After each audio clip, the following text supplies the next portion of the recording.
নমস্কার বন্ধুরা, আমি Sanchita's SS stitching tutorial YouTube চ্যানেলে আপনাকে স্বাগত।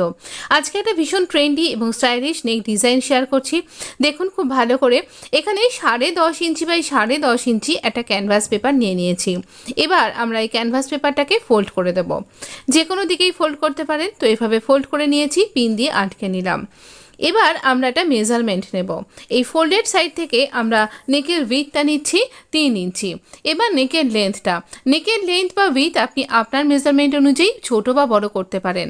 এখানে আমি প্রথমে লেন্থ ওয়াইজ 4.5 ইঞ্চি, তারপর 6.5 ইঞ্চিতে দাগ দিলাম। এবার এই একই মার্কিংগুলো আমি আমার এই আদার সাইডটাতেও কিন্তু করে নেব। মানে যে দিকটাতে করলাম ক্যানভাসটাকে ঘুরিয়ে নিয়ে তার অন্য দিকটাতেও কিন্তু এইভাবেই মার্কিংটা করে নেব। এইভাবে মার্কিং করে নিয়ে পিনগুলো খুলে দেব। খুলে দিয়ে এই পুরো ক্যানভাসটাকে খুলে নিলাম। একবার একটু কাছ থেকে ভালো করে দেখিয়ে দিই, আমরা এখানে ফ্রি হ্যান্ড ড্র করছি, কিন্তু আমি এখানে কোথাও কিন্তু স্কেচ করে রাখিনি আগে থেকে। আর আমরা কিন্তু যে দিকটাতে আঠা লাগানো নেই সেদিকটাতেই আঁকছি। দেখুন এইভাবে একটা ফ্রি হ্যান্ড শেপ আমি ড্র করছি। প্রথমে একটু রাউন্ড শেপ নিচ্ছি, তারপরে এইভাবে এখানটাতে একটা কার্ভ আসবে। এইখানটাতে কার্ভটা এইরকমভাবে আসবে। যতদূর ইচ্ছা আপনি নিতে পারেন, তবে একটা সামঞ্জস্য থাকবে। এবার এই আদার সাইডটাতে কিন্তু এই যতদূর এখানে রাউন্ডটা আসছে ততদূর অবধি আর রাউন্ডটা এনে এই কার্ভটার সাথে আমরা মিলিয়ে দেব। আমি কিছুদিন আগে কাটওয়ার্ক নেক ডিজাইন তৈরি করেছিলাম গোল গোল করে। এবার তার চারপাশ দিয়ে 1 ইঞ্চি করে মার্ক করছি।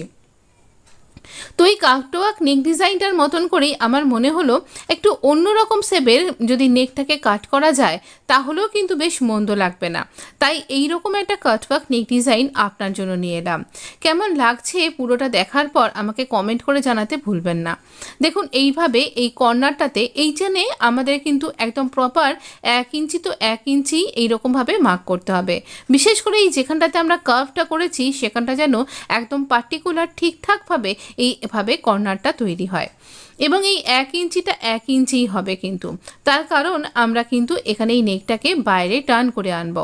যে সমস্ত নেকগুলোকে আমরা বাইরে টার্ন করে আনি সেখানে কিন্তু এইরকমভাবে যতখানি মেজারমেন্ট রাখা হয় সেটা যেন সেই রকমই পার্টিকুলার হয়, এটা যেন আমাদের মাথায় থাকা উচিত। এইভাবে আমরা এই দাগটাকে একটু ডার্ক করে নিচ্ছি। আমি এখানে যে টেলারিং চক তার সাহায্যেই আঁকছি। আপনি ইচ্ছা করলে পেন, পেন্সিল যা কিছু ইউজ করতে পারেন। এইভাবে আঁকা আমার কমপ্লিট হয়ে গেছে। এইবার আমরা এটাকে কি করে কাট করব। আমরা যখন কাট করব তখন চলুন দেখিয়ে দিই কয়েকটা টিপস। আমরা প্রথমে এই যে আমাদের আদার যে সাইডটা সেখান থেকে কাট করব। একদম দাগ বরাবর কাট করবেন, খুব সাবধানে কাট করবেন, যেন এই কাটওয়ার্কের যে কর্নারগুলো আছে সেই কর্নারগুলো যেন নষ্ট হয়ে না যায়। একদম কর্নারের সাথে কর্নার মিলিয়ে সুন্দরভাবে একটু সাবধান করে কাট করুন। এইভাবে কাট করে আপনি কিন্তু খুব সুন্দর সুন্দর নেক ডিজাইন, প্যাচওয়ার্ক নেক ডিজাইন, বিভিন্ন রকমের কাটওয়ার্ক নেক ডিজাইন কিন্তু তৈরি করতে পারেন, যেগুলোর মধ্যে অনেক কিছুই আপনি আমার চ্যানেলে পেয়ে যাবেন। তো অবশ্য করেই যদি এই ধরনের নেক ডিজাইন যদি আপনি পড়তে চান, বিভিন্ন রকমের কলার নেক ডিজাইন যদি পড়তে চান, বিভিন্ন টাইপের বটম ওয়্যার যদি পড়তে চান, আমার চ্যানেলটা একবার ভিজিট করতে পারেন। যদি আপনার ভালো লেগে থাকে তাহলে পরে অবশ্যই চ্যানেলটাকে সাবস্ক্রাইব করে নোটিফিকেশানটা অন করবেন। এবার এই ওপরের দিকের অংশটা কি করে কাট করব। এই ওপরের দিকে আমরা সাইডে পিন আটকালাম, আর ওপরের দিকে 1/2 ইঞ্চি মতন এভাবে সোজা কাট করব। তারপর আবার পিনটাকে খুলে দেব। খুলে দিয়ে এই ভেতরের দিকে কিন্তু কাট করব। একটু না ক্যামেরা থেকে সরে গেছে, আবার আমি ক্যামেরার সামনেই নিয়ে আসছি, পিনটা খুলে দিয়েছি। এই দেখুন আমি এই ভেতরের দিকের অংশটাকে কাট করছি। এই ভেতরের দিকের অংশটাকে পিনটা খুলে দিয়েছি, দিয়ে এভাবে কাট করলাম। তাহলে ওই ওপর দিকের অংশটা জোড়া করে রেখে দিলাম কেন? তার কারণ যাতে এই নেকটা খুলে চওড়া হয়ে না যায়। একদম যখন আমরা বসাবো আমাদের প্রপার 6 ইঞ্চির মেজারমেন্ট, যেটা আমাদের পুরো নেকের ওয়েটটা, সেটা যেন ঠিকঠাক থাকে। তাহলে পরে আমাদের এই নেকের ডিজাইনটা পারফেক্টভাবে তৈরি করা যাবে। যারা বিগিনার্স তাদের জন্য তো বটেই, যারা প্রো হয়ে গেছে আমার মতন তাদের জন্য এটা খুবই একটা ভালো টিপস কিন্তু। এতে করে এই ধরনের কাটওয়ার্ক নেক ডিজাইনের পক্ষে খুবই সুবিধা হয়। এটা একটা বিগিনার্সের জন্য স্টিচিং টিউটোরিয়াল, তাই তাদের সুবিধা মতন তৈরি করে দেওয়াটাই আমাদের কাজ। তাই অবশ্য করি এই ধরনের টিপস কিন্তু ফলো করতে পারেন। এবার এইটা আমরা এই যে ফ্যাব্রিকটা তাতে আটকে নিলাম, আর সোজা দিকটা বাইরের দিকে আছে, 1/2 ইঞ্চি সমস্ত দিকে আমি ছেড়ে রেখেছি। আর এবার ওপরের দিকটা ছেড়ে দিয়ে এই সাইডগুলোতে আমি এরকমভাবে ফোল্ড করে স্টিচ করছি।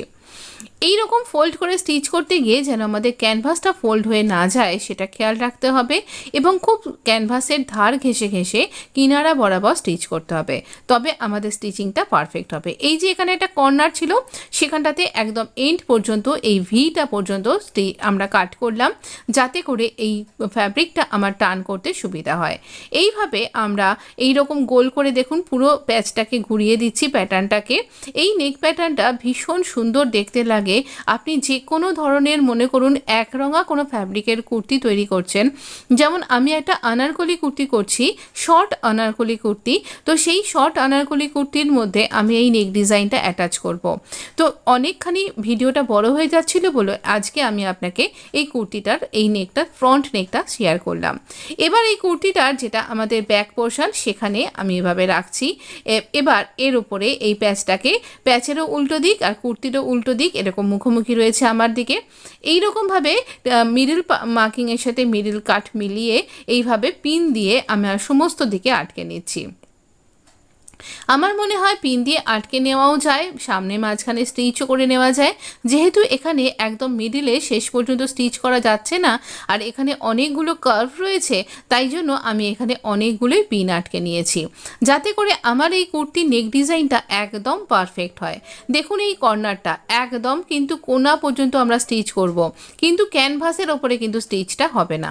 ছুঁচটাকে লক করলাম, গার্মেন্টটাকে ঘুরিয়ে নিলাম, নিয়ে আবার আমরা এই ভিয়ের পাশ দিয়ে এই যে রাউন্ড শেপটা রয়েছে এখানটায় স্টিচ করব এন্ড পর্যন্ত। আমাদের স্টিচ করা হয়ে গেছে। কিছুটা ফ্যাব্রিককে রেখে দিয়ে মাঝখান থেকে এই ফ্যাব্রিকটাকে কাট করে নেব। এই সুন্দর করে সেভ করা এই প্যাচটাকে ফেলবেন না, আমরা অন্য কোনো প্রজেক্টে এটাকে ইউজ করে দেব। তো এইভাবে আমরা এন্ড পর্যন্ত এখানে প্রথম থেকে এই কাপড়টাকে বার করে দিলাম, আর এন্ড পর্যন্ত একটা কাট লাগিয়ে দিলাম, যাতে এটা টার্ন করতে সুবিধা হয়, যেমন আমরা ভি নেকের ক্ষেত্রে করে থাকি। সাইডে ছোট ছোট কাট করব খুব সাবধান করে, যাতে করে আমাদের ক্যানভাস বা আমাদের এই সেলাইটা কাট হয়ে না যায়। ওই যে এক্সট্রা ক্যানভাসটা আমরা ওখান থেকে কাট করে দিলাম। এবার এটাকে টার্ন করে নেব, একটু আয়রন করে নিন। এরপর এখানে আঙুলটা ঢুকিয়ে এই কার্ভটাকে বাইরে বার করে নিন, খুব সাবধান করে করুন যেন ছিঁড়ে না যায়। এবার আমরা এই নিচের দিকে গ্রিন ফ্যাব্রিক মানে কুর্তির ফ্যাব্রিকটাকে একটু আমরা ভেতর দিকে টেনে নেব, তাহলেই ওপর দিক থেকে সুন্দরভাবে বসে যাবে। তো এইভাবে আমরা এখানে কিন্তু একটা কিনারা বরাবর টপ স্টিচ করে নেব। টপ স্টিচ করবার সময়তে খুব খেয়াল করে করবেন যেন কুর্তির ফ্যাব্রিকটা যেন দেখা না যায়, আমরা যেন একদম কিনারা বরাবর স্টিচটা করতে পারি। এখানে একদম কর্নার পর্যন্ত স্টিচটা করতে হবে। এখানে একটা ছোট্ট করে ভি তৈরি হয়েছে, এই ভি পর্যন্ত আমরা ছুঁচটাকে নিয়ে গিয়ে লক করে দেব। তারপর পুরো প্যাচটাকে ঘুরিয়ে দেব। ঘুরিয়ে দেবার পর এখানে কোনাটা বসানোর জন্য গ্রিন ফ্যাব্রিকটাকে একটু হাত দিয়ে ভেতর দিক থেকে টেনে নেব, নিয়ে আবারও স্টিচ করব। এখানে সমান করবার জন্য আমি এখানে গ্রিন ফ্যাব্রিকটাকে একটু টেনে নিচ্ছি, নিয়ে এই প্যাচটার উপর দিয়ে দিয়ে এইভাবে কিনারা বরাবর স্টিচ করছি। তো এইভাবে স্টিচ করার বেশ কিছু খুঁটিনাটি টিপস আমি কিন্তু শেয়ার করে থাকি, যেটা আপনার পরবর্তী টেলারিং বা স্টিচিং টিউটোরিয়ালকে অনেক বেশি ইজি করে দেয়। এইভাবে আমি স্টিচ করে নেবার পর আমরা এবার এই আদার সাইডটাতে স্টিচ করব। এখানেও আমরা কিনারা বরাবর স্টিচ করব, খেয়াল রাখবো যেন ভেতর দিকে ফ্যাব্রিক যেন দলা পাকিয়ে না যায়। এই কর্নারটাতে আসবো স্টিচ করার জন্য, যেখানটাতে এই উল্টো দিকে ভি হয়েছিল এই কর্নার পর্যন্ত স্টিচ করলাম। এখানটাতে ঘুরিয়ে নেব, একদম স্টিচিং পয়েন্টটাতে ছুঁচকে লক করে দিয়ে ঘুরিয়ে নেব। এবার একটা বিশেষ ব্যাপার, এই রকমভাবে স্টিচ করতে করতে দেখুন আমি এখানে একটা কর্নারে দাগ দিলাম।